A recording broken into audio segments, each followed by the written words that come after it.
রান্না তো প্রত্যেক দিনই করি, কিন্তু আসলে কি বলো তো, একটু আলস্য দোষ বলতে পারো বা এভাবেই বলতে পারো, সময়ের অভাবে কোনো রেসিপি এখন আর দিয়ে উঠতে পারি না চ্যানেলে আলাদা করে। আগে অনেক রেসিপি দিতাম, তোমাদের অনেক ভালোবাসাও পেয়েছিলাম, কিন্তু এখন আমি কেন যে আমি আলাদা করে রেসিপি দিই না, আমি নিজেও বুঝতে পারি না।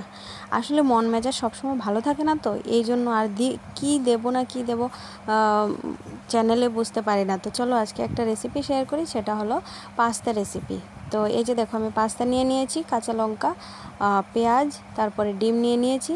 তো হালকাভাবে মানে সস্তা দামে কিভাবে তাড়াতাড়ি করা যায়, তো সেরকমভাবেই আমি আজকে পাস্তা রেসিপিটা তোমাদের সঙ্গে শেয়ার করব।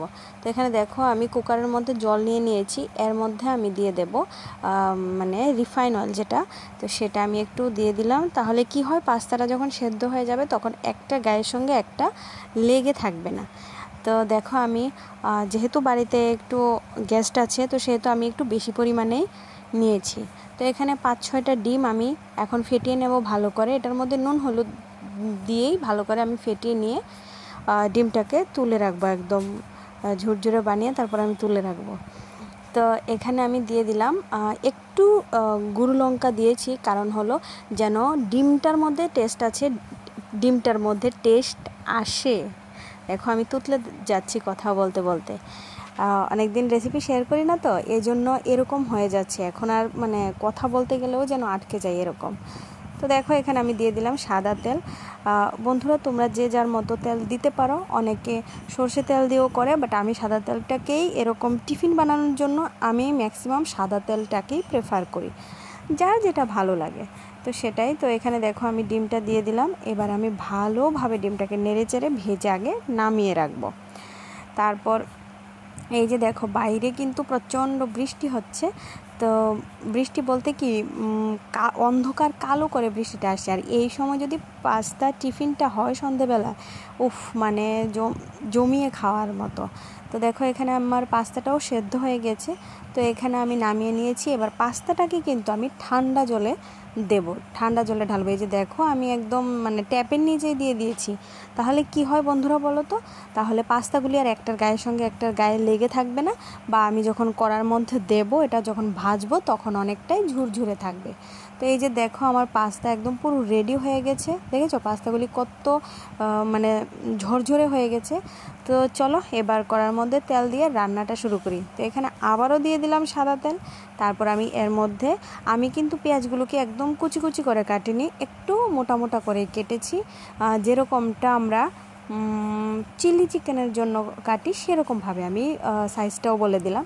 আর দিয়ে দিয়েছি কাঁচা লঙ্কা। আমি বেশি কোনো কিছুই কিন্তু এই পাস্তাটার মধ্যে দিইনি, আমি একদম ঘরোয়া টাইপে করেছি, যেন সবসময় করে খাওয়া যায়, তো সেরকম পদ্ধতিতে বা সেরকম টাইপে করেছি।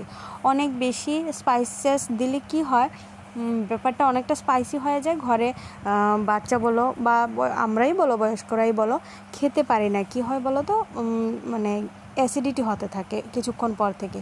তো আমি এটা একদম নর্মালভাবেই করছি, এটা আশা করছি কোনো রকম ক্ষতি করবে না। যখন যেন এখন তো সন্ধেবেলা, তো সন্ধ্যাবেলা এটা খেলে রাত্রে অনেক রাতেই তো ভাত খেতে খেতে কিচ্ছু হবে না, হয়ে যাবে, সবাই একটু একটু খেলে কিচ্ছুই হবে না। তো এই জন্য আমি অল্প কিছু দিয়েই, অল্প পরিমাণে সব কিছু দিয়েই কিন্তু রান্নাটা করেছি। তো দেখো, আমি নুন দিয়ে দিয়েছিলাম, আর পেঁয়াজ আর মরিচটাকে 2-4 নাড়া দিয়ে, মানে আধা ভাজা যেটা বলে, যাকে বলে, তো সেরকমভাবে ভেজে আমি তারপর পাস্তাটা দিয়ে দিলাম। এবার পাস্তাটা দিয়ে আমি কিন্তু পেঁয়াজের মধ্যে একটু নুন দিয়েছি, যেন পেঁয়াজটা যখন তোমার দাঁতের নিচে কামড়ে পড়বে তখন যেন একটু পেঁয়াজ ভাজাটা বোঝা যায়, না হলে পেঁয়াজটা কিন্তু অনেকটা মিষ্টি মিষ্টি লাগে, এই জন্য। তো এই জন্য এরপর আবার কিন্তু আমি এখন যে পাস্তাটা দিয়েছি এর মধ্যে কিন্তু আমি একটু লবণ দিয়েছি। আর এখানে দেখো, সবসময় পাস্তা যখন দেবে করার মধ্যে তেল গরম থাকবে, অনেকটা বেশি তেলটা গরম থাকবে। তারপরে পেঁয়াজ, তুমি যে ফোড়নে যেটা দিয়েছো পেঁয়াজ মরিচ, সেটা অনেক আধা ভাজা হবে। আর থাকবে কি, গ্যাসটা থাকবে একদমই হাই ফ্লেমে। তাহলে বন্ধুরা কি হয়, তাহলে কড়ার মধ্যে এই পাস্তাটা আর লেগে যায় না, যে কোনো টিফিন লেগে যায় না। তারপর আমি এর মধ্যে অ্যাড করে দিয়েছি ম্যাগি মশলা। যেহেতু আমার এই পাস্তার প্যাকেটটার মধ্যে আলাদা করে মশলা ছিল না, তো এই জন্য আমি ম্যাগি মশলাটাই ইউজ করছি আমার এই পাস্তা রান্নায়। তো অনেক সময় কিন্তু অনেক পাস্তার প্যাকেটে মশলা দেয়া থাকে, তো আমার এই প্যাকেটটার মধ্যে ছিল না, তো এই জন্য আমি ব্যবহার করছি এখানে ম্যাগি মশলাটা। তো এবার দেখেছো একটার সঙ্গে একটা একদম লেগে যায়নি। এটাকে এবার ভালোভাবে, এই যে দেখো আমার এই চাশনিটার মধ্যেও লেগে যায়নি। আমার পাস্তা পুরো রেডি হয়ে গেছে। আমি কিন্তু ওই যে প্লেটে করে কি বলে না সস দেওয়াটা না, ওইটা আমার বেশি একটা ভালো লাগে না। যে পছন্দ করে খাবে, বাট আমার ভালো লাগে না। তো দেখো আমি সসটা দিয়ে একটু নাড়িয়ে তারপর দিয়ে দিলাম ভেজে রাখা ডিমটা। এবার ডিমটা দিয়ে একটু নাড়াচাড়া করে এই যে দেখো আমি নামিয়ে নিয়েছি, সঙ্গে আবার স্যালাড দিয়ে দিয়েছি।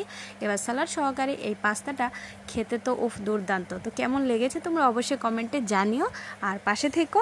টাটা, দেখা হচ্ছে নেক্সট